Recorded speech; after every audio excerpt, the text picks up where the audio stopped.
नमस्कार दर्शक बंधु एवं कृषक मान आसला यही सब सुविधा तो चलतु पूरा डिटेल सहित जाना राज्य सरकार कृषक मान क्यों क्यों सब सुविधा नहीं आसुँच सब जाना डिटेल्स यही वीडियो माध्यम तो आपण मैंने यही वीडियो को सब्सक्राइब कर लाइक कर शेयर करूँ यही चैनल को तो चलते आउ डेरी नक वीडियो को स्टार्ट करवा तो आपण मैंने तो निश्चिंत भाव जानते कि एवं राज्य सरकार प्रत्येक चाषी भाई मान बहुत भल भल सुविधा नहीं आसुँच जेपरिक आगुरी थिला कालिया योजना तो यहाँ ए चेंज हो सीएम किसान योजना परिणत होती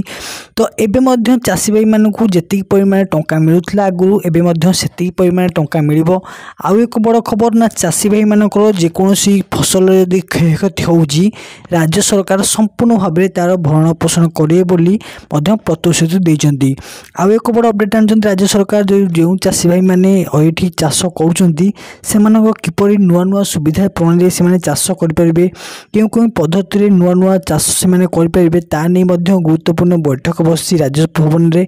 तो ये नहीं आउ एक बहुत बड़ खबर आसवाक जाऊँगी आगू तो एपर्यंत किसी तो सूचना मिलनी आगू जानिए आम यही वीडियो माध्यम तेणुक यही चैनल को आपने सब्सक्राइब कर निश्चिंत रखुद तो चलते आज वीडियो ये रखा देखा अन्य वीडियो जदि वीडियो भल लगे लाइक से सब्सक्राइब कर।